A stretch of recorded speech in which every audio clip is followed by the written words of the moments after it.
Burya kurota uguruka kenshi bisobanura kwisanzura ndetse no kwigenga mu buzima.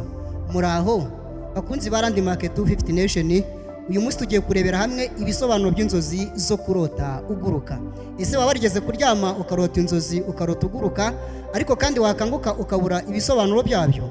None aha tugiye kubaha ubusobanuro bw'inzozi zo kurota uguruka hano kuri Landmark 250 Nation.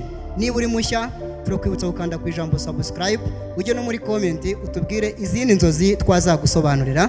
Muri kumwe n'inshuti yanyu Yohana, mpora mbifuriza impagarike n'ubugingo. Reka turebe inzozi za mbere, ubusobanuro bwa mbere bwo kurota uguruka. Ubusobanuro bwa mbere bwo kurota uguruka: kurota uguruka akenshi bisobanura kwisanzura ndetse no kwigenga mu buzima. Niba wararyamye rero ukarota inzozi nk'izi ngizi, menya ko ugiye kugera mu gihe cyo kwisanzura ndetse no kwigenga mu buzima. Reka turebe igisobanuro cya kabiri cy'inzozi zo kurota uguruka. Birashoboka ko izi nzozi zo kurota uguruka kandi nanone zishobora kugaragaza intego ndende ndetse n'icyizere cyo kugera ku byo wifuza. Niba wararyamye ukarota inzozi nk'izi nanone, bishobora gusobanura ko ufite intego ndende n'icyizere cyo kugera ku byiza wifuza. Reka turebe ibisobanuro bya gatatu: kurota uguruka ariko kandi warota uguruka ukabona uragera mu kirere. Kurota uguruka neza kandi ukabona ugeze mu kirere bigaragaza amahirwe mashya cyangwa se intsinzi iri imbere yawe. Niba wararyamye rero ukarota inzozi nk'izi ngizi, menya ko rwose tayari ugiye kugera ku byiza cyangwa se amahirwe yawe.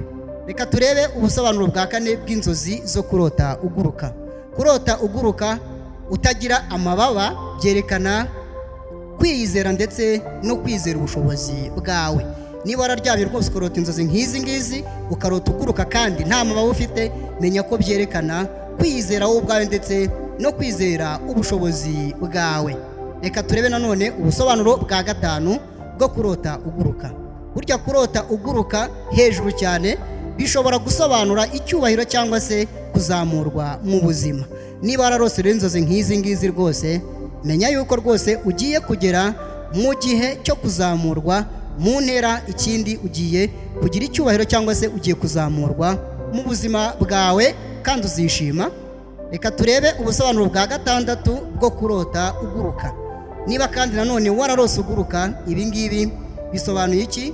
Kurota uguruka ugwa byerekana ibibazo cyangwa ubwoba bwo gutsindwa.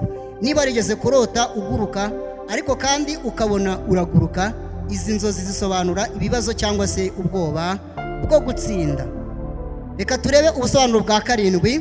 Niba warigeze kurota inzozi nk'izi ngizi, kurota uguruka bigoranye bisobanuye iki? Ese wararyamye ukarota uguruka ariko kandi bigoranye? None aha ngaha ugiye kumenya ibisobanuro by'inzozi warose. Kurota uguruka bigoranye bisobanura inzitizi mu kugera ku ntego zawe. Niba rwose wararyamye ukarota uguruka ariko kandi ukabona byakugoye cyane, menya yuko ufite inzitizi mu buzima bwawe kandi rwose ko izo nzitizi zishaka kukubuza kugera ku ntego zawe. Nicyo gihe cyo gufata ibihe byo gusenga kugira ngo Imana igutsindire izo nzitizi ugiye guhura nazo mu buzima bwawe. Reka turebe ubusobanuro bwa munani: kurota uguruka. Reka turebe kurota uguruka ugendeye ku maboko yawe. Ese kurota uguruka ugendeye ku maboko bisobanuye iki? Ibi bishobora gusobanurwa nko kwishingikiriza ku bandi. Niba warigeze kuryama rwose ukarota ubona uguruka ariko ugurukisha amaboko yawe, bishobora gusobanura kwishingikiriza ku bandi. Reka turebe inzozi za cyenda, ubusobanuro bwa cyenda bwo kurota uguruka. Kurota uguruka mu mwijima bisobanura iki? Kurota uguruka mu mwijima bisobanura kwerekana urujijo cyangwa se kutamenya icyerekezo. Ibi bisobanuye ko wowe mu buzima bwawe ufite urujijo rw'ibintu runaka kandi yuko rwose utaramenya icyerekezo neza. Niyo mpamvu niba warose inzozi nk'izi ngizi rwose urasabwa gusenga Imana kugira ngo iguhe icyerekezo kizima. Reka turebe ubusobanuro bwa 10 cyangwa se ibisobanuro bya 10 z'inzozi z'uyu munsi, ari nazo za nyuma. Turebere hamwe muri rusange kurota uguruka. Muri rusange izi inzozi zo kurota uguruka zifitanye isano n'ibitekerezo byo kwiyubaka ndetse no gutera imbere. Kandi nanone niba rwose wararyamye ukarota ubona uguruka, umenye yuko tayari bya bitekerezo byawe bigiye kwaguka, ikindi kandi ugiye kwiyubaka ndetse no gutera imbere. Bakunzi ba Landmark 250 Nation, inzozi zacu nakagaruka. Mwari kumwe n'inshuti yanyu Yohana, murambifuriza impagarike n'ubugingo.